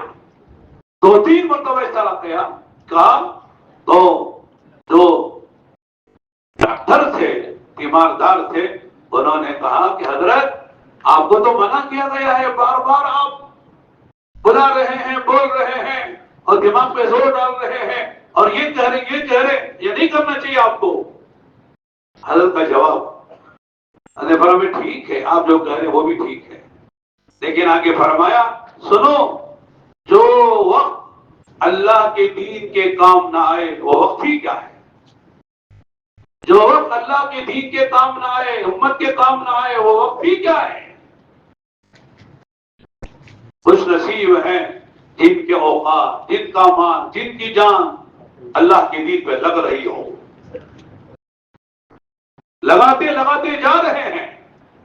ماشاءاللہ کل رات نہیں، ظہر سے پہلے ظہر کے بعد جب پوچھا گیا اجتماع ہونا کہ نہیں ہونا، ہونا ہے تو اس کے کیا فائدے ہیں، نہیں ہونا ہے تو اس کا کیا بدل ہے، اگر ہونا ہے تو اس میں جان مال وقت لگانا کہ کیا نظام بنے گا. الحمدللہ ہر ضلع کے تمام ساتھیوں نے ایک زبان ہو کے کہا کہ ہمارے ضلع کی متفقہ رائے اور تجویز ہے، بلکہ بعد کا فیصلہ ہے. حالانکہ فیصلہ تو یہاں سے ہوتا بڑوں کی طرف سے، فیصلہ ہی کر لیا. حالانکہ تجویز والی بہت بولنا چاہیے. ہم سب کی تجویز ہے، ہم سب کی رائے ہے کہ اجتماع ہونا چاہیے. اتنے فوائد سنائے، اتنے فوائد سنائے کہ ماشاءاللہ. تو ایک ساتھیوں نے عجیب بات کہی، اور وہ بھی مزے لے کے سن رہے تھے. ایک صاحب نے کہا کہ صاحب اجتماع جو ہے کہ فائدے، اجتماع جو ہے فائدوں کا خزانہ ہے. خزانہ جانتے نا، یہ خزانہ مل گیا پوری زندگی، ماشاءاللہ مزے ہی مزے ہیں. 1-2 فائدے نہیں ہیں، اجتماع جو ہے فائدوں کا خزانہ ہے. کتنے کیا کیا بیان کریں. ایک صاحب نے کہا اجتماع جو ہے موسلا دھار بارش کی طرح ہے. جب بارش ہو جاتی ہے تو زمین کے اندر کی ساری خیرات سامنے آ جاتی ہے، مردہ زمین زندہ ہو جاتی ہے. گیہوں والی زمین گیہوں اگاتی ہے اور زعفران والی زمین زعفران اگاتی ہے. یعنی چھوٹے چھوٹے جملوں میں ہمارے ساتھیوں نے ماشاءاللہ بہت شاندار اجتماع کے فوائد کو بیان کیا. واقعی ہے بھی اللہ کا ایک عجیب نظام ہے. جب اجتماع کی تاریخیں طے ہوتی ہیں تو اللہ کی طرف سے اللہ کے بندوں کی دل کی زمین نرم ہو جاتی ہے. اچھے متوجہ ہوتے ہیں، جنہوں نے کبھی سوچا بھی نہیں تھا وہ بھی متوجہ ہوتے ہیں. ایک بات یاد آئی، میں سال لگا رہا تھا 1985-86 کی بات ہے.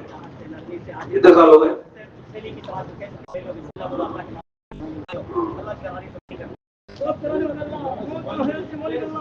تو اس وقت جو ہے پتا نہیں کون سا ضلع تھا، ضلع کا نام لینے کی ضرورت بھی نہیں ہے. ایک ضلع میں ہم ایک مسجد میں تھے، تو مسجد کے جو سیکرٹری یا صدر جو بھی تھے وہ انہوں نے 3 دن تک ہماری جماعت کی بڑی نصرت کی.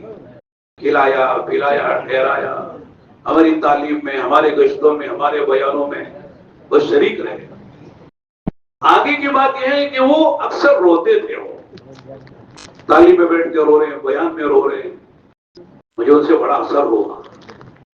مسجد کا متولی، ذمہ دار صدر یا سیکرٹری جو بھی تھے وہ، اور اتنا اثر لینا. میں نے کہا بھائی ہم بھی تو مدرسوں کے آدمی ہیں، قال اللہ قال رسول کے ماحول میں رہ کر آئے ہیں، ہم کو اتنا رونا نہیں آتا، تم کو کتنا رونا کیوں آ رہا ہے؟ تم تبلیغ میں کیسے لگے آؤ؟ کب سے لگے؟ انہوں نے ایک عجیب بات سنائی، مولانا کیا بتاؤں، سنانا بھی میرے لیے مشکل ہے، یہ کہہ کر انہوں نے کہا کہ مولانا آج سے 4 مہینے پہلے میں جماعت میں لگا ہوں، 4 مہینے پہلے اسی مسجد میں ایک جماعت آئی تھی، آپ کے بنگلور کی جماعت آئی تھی، اور میرا صحیح دعوت کا نہیں تھا۔ لوگ بناتے نا تبلیغ والے ایسے ایسے ویسے ویسے، اندر ہے تو پتہ چلتا ہے ایسے ویسے ہیں کہ کیسے کیسے ہیں۔ تو لوگوں نے ذہن میرا بنایا ہوا تھا کہ تبلیغ والے ایسے فلاں ہیں۔ تو میں نے تبلیغ جماعت کو کہا، مؤذن سے کہا کہ باہر بھگاؤ ان کو۔ مؤذن نے کہا کہ صاحب یہ جاتے نہیں ہیں، بٹ فقیراں جاتے نہیں، سے میں آیا بنا کے میں نکلو باہر۔ انہوں نے پھر بھی تاخیر کی تو میں نے ان کے بستر اٹھا کے باہر پھینکے۔ جماعت جا رہی تھی واپس، اور مسجد کی دروازے پر باہر نکلنے کا جو مین گیٹ ہوتا ہے وہاں کھڑے ہو کر مسجد یعنی جماعت کے امیر صاحب نے دعا مانگی، لیکن ان کا دعا مانگنا بھی مجھے اچھا نہیں لگا۔ جب دل سخت ہو جاتا نا تو کوئی عمل بھی اچھا نہیں لگتا ہے۔ تو جب دعا میں نے ڈنڈا مارا تو ان کے پیشانی سے خون نکلا۔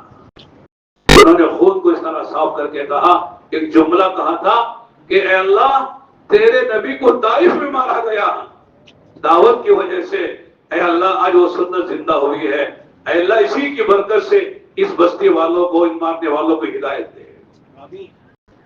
دائی کبھی بد دعا نہیں کرتا ہے، وہ تو دعا ہی دعا کرتا ہے۔ اللہ کی نسبت پر مار کھانا ہر ایک کو نصیب نہیں ہوتا ہے، اللہ کی دین کی نسبت گالیاں سننا ہر ایک کو نصیب نہیں ہوتا ہے، یہ تو قسمت والوں کو ملتا ہے۔ مانگنا نہیں ہے کہ مارو ہم کو، گالی دو، لیکن آ جائے حال تو صبر کرنا ہے۔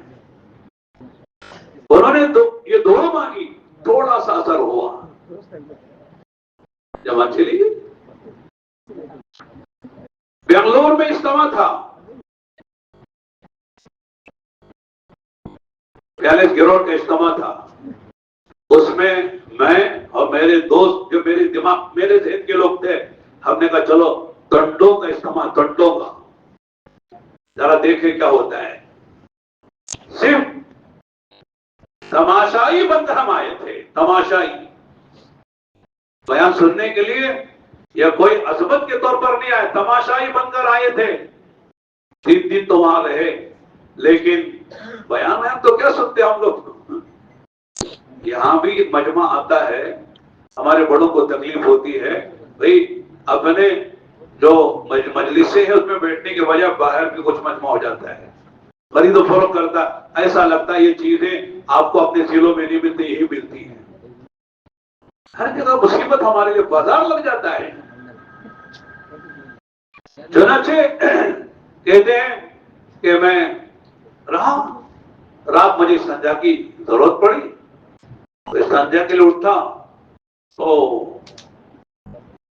ایک بڑے میاں ہمارے ہوتا نا، بھائی یہ نگرانی کی جماعت ہے، یہ مجمع جوڑنے والی جماعت ہے، یہ ذکر و دعا کی جماعت ہے، یہ تشکیلی جماعت ہے، تو رات کی نگرانی کی جماعت تھی، اس میں بڑے میاں تھے، 75-80 سال کی عمر ہوگی، وہاں ایک جگہ ڈنڈا لے کے کھڑے ہوئے ہیں، لوگوں کی آمد و رفت ہے، رات میں تہجد پڑھنے کے لیے لوگ جا رہے ہیں، آ رہے ہیں، وضو کر رہے ہیں، تو وہ آدمی وہاں کھڑے ہو کر بڑے میاں یہ کہہ رہے ہیں آنے جانے والوں کو، بھائی دیکھو یہ کیچڑ ہے، ذرا سنبھل کے جانا، ذرا کنارے سے جانا، کوئی گر نہ جائے۔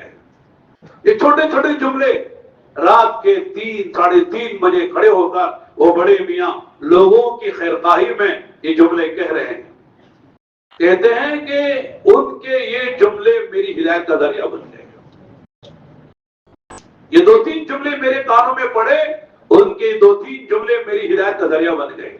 میں نے کہا میں کیا سوچ رہا ہوں، یہ اللہ کا بندہ خود نیند کا محتاج ہے، آرام کا محتاج ہے، رات کا وقت ہے، اسے سونے کی ضرورت ہے، لیکن کھڑے ہو کر اللہ کے بندوں کی جو ہے اس طرح نگرانی کر رہا ہے، لوگوں کو بچا رہا ہے، کام کتنا پیارا ہے۔ چنانچہ 3 دن لگے، اس کے بعد چلا لگایا، اس کے بعد سے میں برابر رو رہا ہوں، اے اللہ میں نے تیرے آنے والے مہمانوں کو مسجد سے نکال کے مارا تھا، کل قیامت میں تو پوچھے گا تو کیا جواب دوں گا۔ اس بڑے میاں کو پتا بھی نہیں ہے اس کی ہدایت کا ذریعہ ان کا یہ عمل بنا ہے، ان کو پتا بھی نہیں ہے۔ قیامت کا راز کھلے گا، کس کے ذریعے سے کس کو ہدایت ملی ہے، کون راستے پہ آیا ہے، کل قیامت میں پتا چلے گا۔ ایسا کام اللہ تعالیٰ نے ہم کو دیا ہے۔ اجتماع جب ہوتا ہے میرے دوستو، اچھے خاصے لوگوں کے دل نرم ہو جاتے ہیں۔ جب صحابہ مکہ مکرمہ میں آئے ہیں عمرۃ القضاء کے لیے، فتح مکہ کے موقع پر، کہتے ہیں اچھے خاصے جو دین کے دشمن تھے اور جنہوں نے قسمیں کھائی تھی کہ جو ہے ہم ایمان نہیں لائیں گے، ان سب کے دل پگھل گئے صحابہ کی عبادت کو دیکھ کر، ان کے رونے دھونے کو دیکھ کر، ان کے اللہ کے گھر کے طواف اور بیت اللہ کو چمٹ کر اور حجر اسود سے لپٹ کر جو دعائیں مانگ رہے تھے، رو رہے تھے، اسے دیکھ کر اچھے خاصے کٹر قسم کے جو کافر بے ایمان تھے ان کے دل نرم ہو گئے۔ اجتماع آتا ہے، اجتماع کی تاریخ طے ہوتی ہے، اور جب محنت ہوتی ہے میرے دوستو اللہ دلوں کو نرم کر دیتے ہیں۔ کیسے کیسے لوگ ہیں، ایک اجتماع ہوا تو کیسے کیسے لوگ مخالف تھے، اور ماشاءاللہ آج وہ اپنے علاقوں کے ذمہ دار بنے ہوئے ہیں، اللہ ان سے کام لے رہے ہیں۔ تو میں خیر عرض کرنا چاہ رہا تھا کہ الحمدللہ بڑی خوشی ہے ہمارے بڑوں کو کہ ماشاءاللہ ہر ساتھی نے، ہر ضلع کے ساتھیوں نے یہ کہا ہے اجتماع ہونا ہے۔ اجتماع کے یہ فائدے ہیں، پرانے ساتھی حرکت میں آ جاتے ہیں، قربانی پر اتر آتے ہیں، اور نئے نئے ساتھی کام میں لگتے ہیں، نیا خون سے ملتا ہے، گھر گھر فرفت کی محنت ہو جاتی ہے، مردوں میں، مستورات میں، طبقات میں کام ہو جاتا ہے۔ دیہاتوں میں جہاں نہیں گئے تھے، وہاں جو دیہات اب تک نہیں معلوم تھے وہ دیہات مل جاتے ہیں، نئی نئی جگہ اذان نماز شروع ہو جاتی ہے۔ کیا کتنے فوائد ہم سب نے بیان کیے ہیں، لیکن میرے دوستو یہ سب اجتماع کی تاریخ طے ہونے سے ہوتا ہے، لیکن اس کا سبب ہم بنتے ہیں۔ اللہ ہم کو بناتا ہے مفتاح للخیر مغلاق للشر، خیر کی چابی ہم بنتے ہیں۔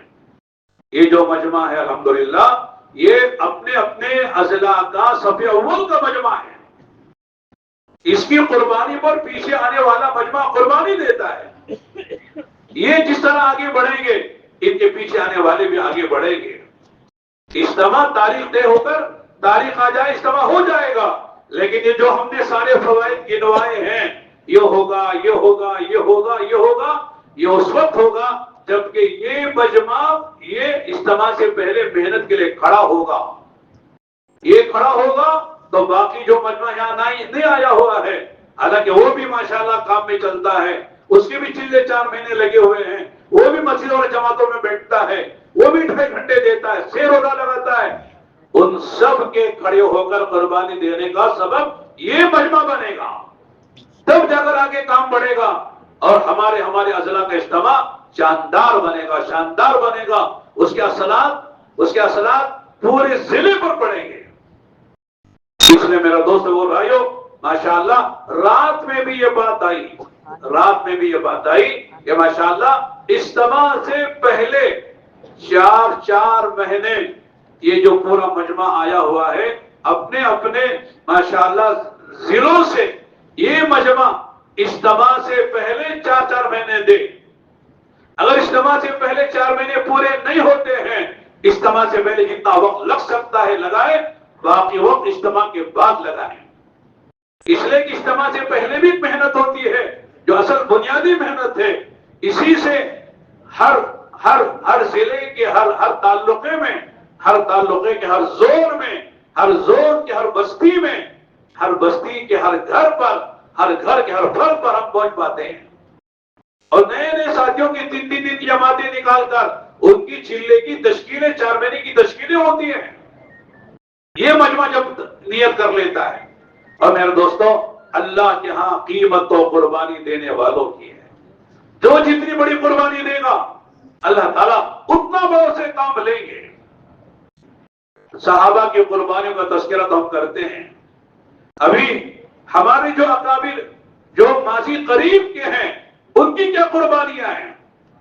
شیخ الاسلام مولانا حسین احمد مدنی رحمۃ اللہ علیہ, شیخ الہند مولانا محمود الحسن صاحب رحمۃ اللہ علیہ, انہوں نے امت کا دین بچانے کے لیے, عقیدہ بچانے کے لیے, امت کو آزادی کے ساتھ دین پر چلے اس کے لیے کیسی بڑی بڑی قربانی دی. اگر ہم سنتے ہیں تو رونگٹے کھڑے ہو جاتے ہیں. صحابہ کا نام سنتے تو کہتے ہیں صحابہ ہے, ہم کہاں ہیں. لیکن یہ ہمارے اکابر صحابہ بھی نہیں تھے, تابعین بھی نہیں تھے, تبع تابعین بھی نہیں تھے, خیر القرون اولا کے لوگ نہیں تھے. ہمارے زمانے کے ہیں, ابھی ماضی قریب میں 50 سال 60 سال پہلے وہ دنیا سے گئے ہیں.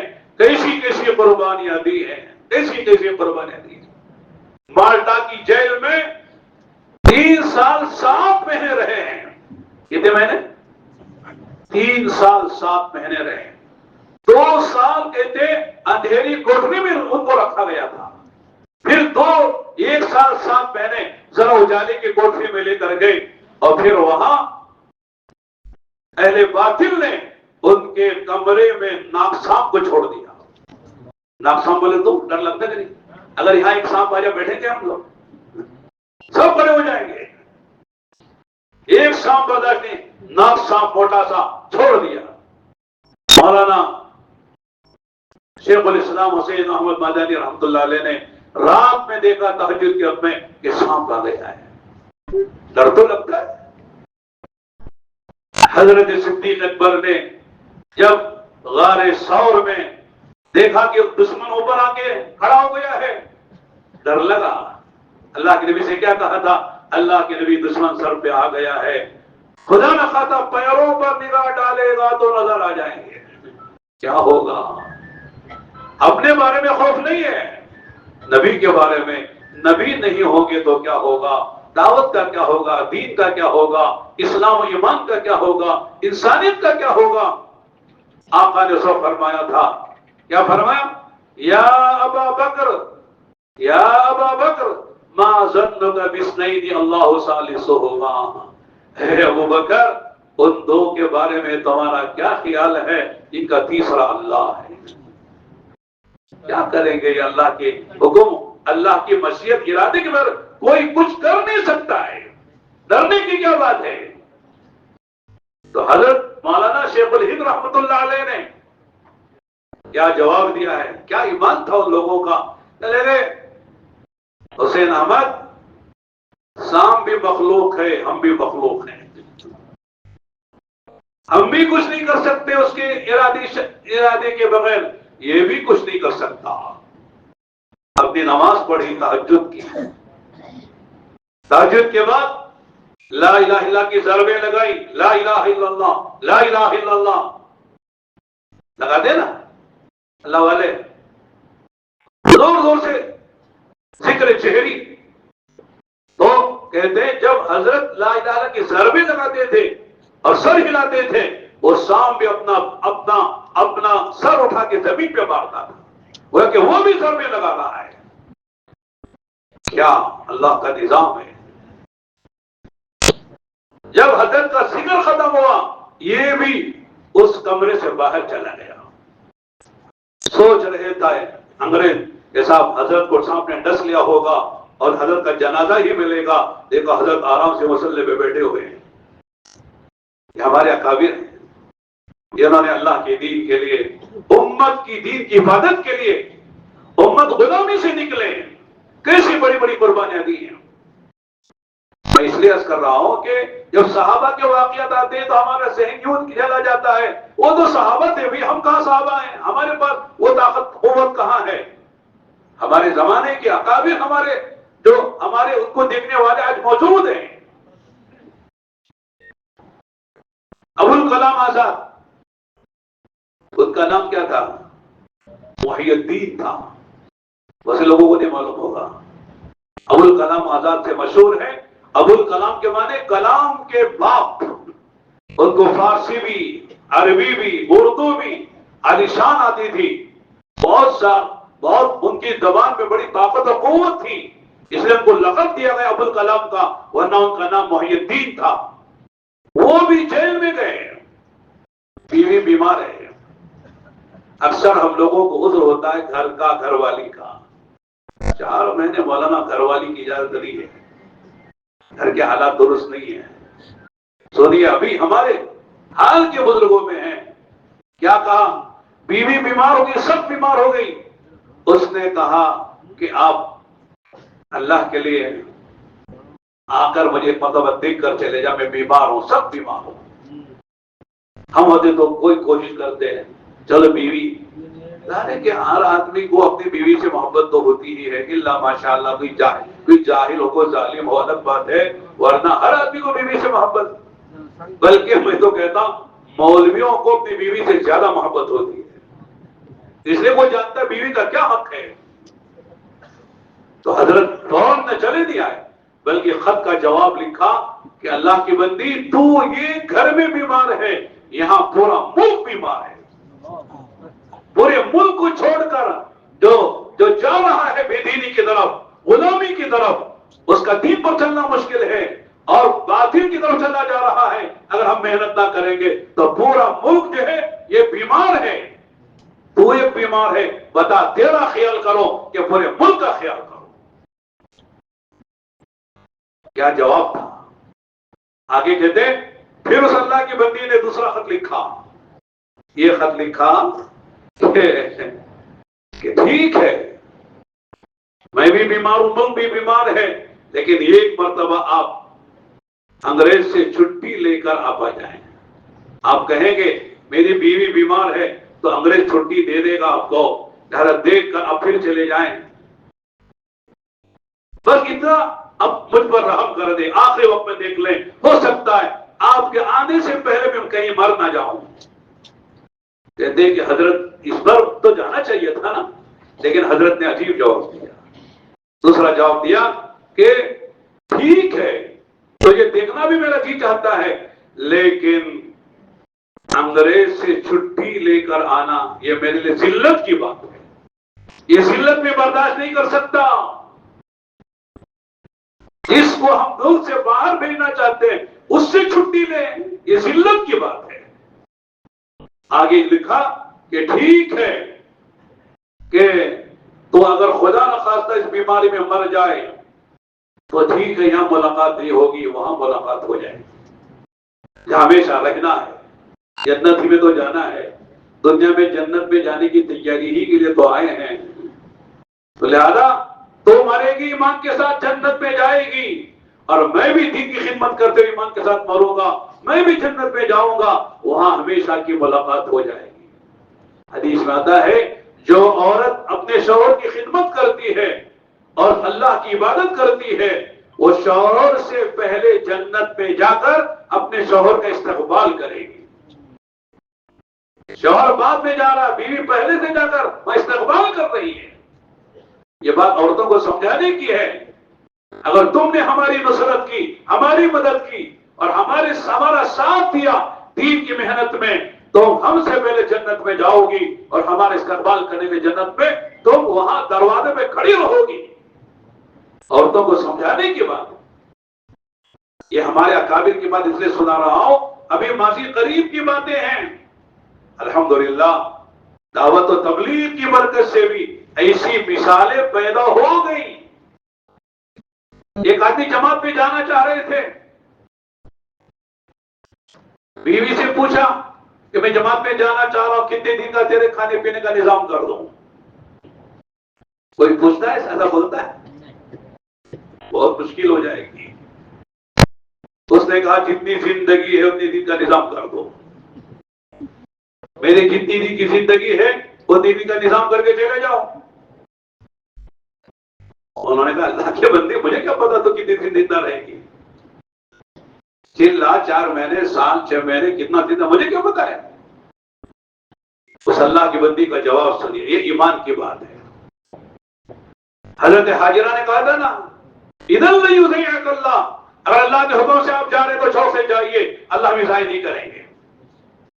آپ شوہر ہیں، مالک اللہ ہے، خالق اللہ ہے، رب اللہ ہے۔ اس اللہ کی بندی نے کیا کہا؟ جب آپ کو پتا نہیں ہے میری زندگی کتنی ہے تو میری موت بھی آپ کے ہاتھ میں، میری موت و حیات آپ کے ہاتھ میں نہیں، آپ کے علم میں نہیں ہے، تو میری روزی بھی آپ کے ہاتھ میں نہیں ہے۔ سو سے جائیے، پالنے والے خدا ہیں۔ یہ ایمان بننا خود کا بھی ہے، گھر والوں کا بھی ہے، تو کیا کرنے قربانی دے سکتا ہے، ورنہ تھوڑے تھوڑے بہانوں سے آپ بھی پیچھے رہ جاتا ہے۔ مولانا جانا ہے، 4 مہینے جانے کو منع نہیں کرتے، لیکن ذرا دیر سے، اجتماع کے بعد چلے جائیں گے، 2 مہینے کے بعد چلے جائیں گے، ابھی فلاں کام ہے، فلاں کام ہے، فلاں کام ہے، یہ سارے کام نمٹا لیں گے، پھر سوچیں گے۔ کیا چلے جائیں گے تو کیا ہوگا، دکان کا کیا ہوگا، ملازمت کا کیا ہوگا، فلاں کا کیا ہوگا۔ حدیثوں میں آتا ہے آدمی کے بعد شیطان دین اور دین کی محنت سے روکنے کے لیے 2 راستوں سے آتا ہے۔ کتنے راستوں سے بتاؤں؟ یہ معلوم ہے؟ معلوم ہے تو چھوڑ دیتے ہیں، نہیں معلوم تو بتا دیں گے۔ ایک راستہ ہے تخویف کا، تخویف کے معنی خوف دلاتا ہے، یہ ہو جائے گا، یہ ہو جائے گا، وہ ہو جائے گا، وہ ہو جائے گا۔ وہ کچھ نہیں ہے، صرف ڈراتا ہے۔ یہ شیطان کا راستہ ہے، ڈرانے کے راستے سے کہتا یہ نہ کرو نہ یہ ہو جائے گا، یہ نہ کرو نہ یہ ہو جائے گا، چلے جاؤ تو یہ ہو جائے گا۔ تخویف کے راستے سے شیطان آدمی کو دین اور دین کی محنت سے روکتا ہے۔ ہر آدمی سوچ سکتا ہے میرے بعد جو اب تشکیل ہونے جا رہی ہے، اب نیت کرنے میں جا رہا ہوں، شیطان میرے پاس کس راستے سے آ رہا ہے، ڈرا رہا کہ کیا کہ چلے جاؤ گے، نوکری کا کیا ہوگا، دکان کا کیا ہوگا، بچوں کا کیا ہوگا، بیوی کا کیا ہوگا، بہت سی چیزیں لا کر سامنے کھڑا کرتا ہے۔ اور ہمارا ایمان ہے جو ہوا ہے وہ اللہ کے کرنے سے ہوا ہے، اور جو ہو رہا ہے وہ اللہ کے کرنے سے ہو رہا ہے، آئندہ جو ہوگا وہ اللہ کے کرنے ہی سے ہوگا۔ ہمارے ہاتھ میں کچھ ہے کیا؟ کچھ نہیں ہے۔ ایک تخویف کے راستے سے آتا ہے، اور دوسرا فرمایا تصویف کے راستے سے آتا ہے۔ تصویف کا تو کرنا ہے لیکن ابھی نہیں، ٹالتا ہے، کاموں کو ٹالتا ہے، محنت کو ٹالتا ہے۔ ٹالنا کیا مطلب؟ کرنا ہے، مولانا کون کہہ رہا نہیں جانا ہے، کون کہہ رہا کہ 4 مہینے لگانا ہے، لیکن اب نہیں، بعد میں، اب نہیں، بعد میں۔ اس کو کہتے ہیں تصویف۔ سوفا کے معنی آگے کرنا، سوفا آتی کے معنی آئندہ آؤں گا، سوفا اذهب آئندہ جاؤں گا، سوفا آکل آئندہ کھاؤں گا۔ عربی میں سوفا کا لفظ آتا ہے، سوفا جب مضارع پہ داخل ہوتا ہے اس کے معنی جو ہے مستقبل بعید کے کر دیتا ہے، بعد میں کریں گے۔ کرنا ہے تہجد لیکن آج سے نہیں، آئندہ مہینے سے، آئندہ ہفتے سے تہجد پڑھنا ہے، وہ آئندہ آتا ہی نہیں ہے۔ میں کہتا ہوں ناڑے با آتا ہے، ناڑے با ناڑے آتا ہی نہیں ہے، وہ جب بھی آئے گا وہ ٹوٹے ہو جائے گا، آج ہو جائے گا، ناڑے ہوتا ہی نہیں ہو۔ جو کل پہ ٹالتا ہے وہ کام نہیں کرتا ہے۔ اور سب سے بڑی خطرناک بات حدیث میں آتی ہے، اکثر اہل النار اہل التصویف، یہ ڈرنے کی بات ہے۔ اکثر جہنم میں جانے والے وہ لوگ ہیں جو کام کو ٹال دیتے ہیں۔ کرنا ہے لیکن آئندہ کریں گے، آئندہ کریں گے۔ تو میرے دوستو اور بھائیو، اس وقت ماشاءاللہ ہمارے سامنے 3-4 مہینے ہیں۔ ابھی یہ مہینہ چل رہا ہے، ختم ہونے کے آدھا مہینہ ہو گیا ہے۔ ستمبر، اکتوبر، نومبر، دسمبر، جنوری کے کچھ وقت ہے۔ نومبر، دسمبر، جنوری میں آپ کے ماشاءاللہ آپ کے تجویز کے مطابق تاریخیں دی جائیں گی اجتماعات کی، اور ترتیب بنائی جاتی ہے، بنائی تقریباً ہو گئی، تقریباً وہ سنائی بھی جائے گی انشاءاللہ۔ لہذا اب ہمارے اجتماع کے ملنے سے لے کر اجتماع تک کتنے مہینے ہمارے پاس ہیں، کتنی محنت کا موقع ہم کو ملا ہوا ہے۔ وہ خوش نصیب ہیں جن کا اجتماع سے پہلے 4 مہینے لگ جائیں، فارغ ہو جائیں۔ 4 مہینے لگے ہوئے، ابھی 6 مہینے ہوئے مولانا چلہ لگے ہوئے، پھر کیسے چلے جائیں؟ یہ تقاضا ہے۔ وہ ترتیب پر چلے تھے آپ چلے میں، یہ تقاضے پر چلیں گے، اور تقاضے میں چلنے والوں سے خدا ہدایت کا کام لیتے ہیں۔ ترتیب والوں کو ثواب ملتا ہے، تقاضوں پر چلنے والوں سے اللہ تعالیٰ ہدایت کے کام لیتے ہیں. اس لیے میرے دوستو اب ہمارے ضلع کا اجتماع ہے, ہمارا تقاضا ہے اس اجتماع کا, ہم کو وقت لگانا ہے. بلکہ ایک فرد یہاں جو آیا ہوا ہے وہ ایک جماعت ہے. ایک ساتھی دو ساتھی مل کر اپنی جماعت بنا کے جا سکتے ہیں اور اپنے پورے ضلع کو کھنگال سکتے ہیں. ضلع کے ہر تعلقے میں, ہر تعلقے کے ہر زون و بستی میں, ہر گاؤں قریے دیہات میں ہم جا سکتے ہیں. ایک اچھا موقع ہے اور اللہ تعالیٰ نے دیا ہے. لہذا اجتماع تک ہمارے 4 مہینے ختم ہو جائیں, ایسی ترتیب بنائیں. اگر اجتماع تک 4 مہینے ختم نہیں ہو سکتے ہیں, اجتماع سے پہلے چلا لگ گیا, 1.5 چلا لگ گیا, جو باقی وقت رہے اجتماع کے بعد لگ جائے. اجتماع سے بھی جماعتیں تیار ہوتی ہیں, ان میں بھی لے جانے کی ذمہ داروں کی ضرورت ہوتی ہے. یعنی اجتماع کے بعد بھی وقت لگ سکتا ہے. لیکن ایک مرتبہ یہ پورا مجمع یہ طے کرے ہم کو ہماری اجتماع کی محنت کے لیے 4 مہینے لگانا ہے. اجتماع سے پہلے 4 مہینے لگ جاتے ہیں تو نور علی نور ہے, فبہا و نعمت ہے. لیکن اجتماع سے پہلے ہمارا وقت کسی وجہ سے 4 مہینے پورا نہیں ہو سکتا ہے. اجتماع سے پہلے جتنا وقت لگ سکتا ہے, چلا 1.5 چلا 2 مہینے اجتماع سے پہلے لگ جائے. اجتماع کے بعد جو وقت باقی رہتا ہے وہ اجتماع کے بعد وقت لگ جائے. کبھی سب تیار ہیں انشاءاللہ؟ اب ذرا کون تیار ہے کھڑے ہو جاتے ہیں, اپنے صرف کھڑے ہو جاؤ.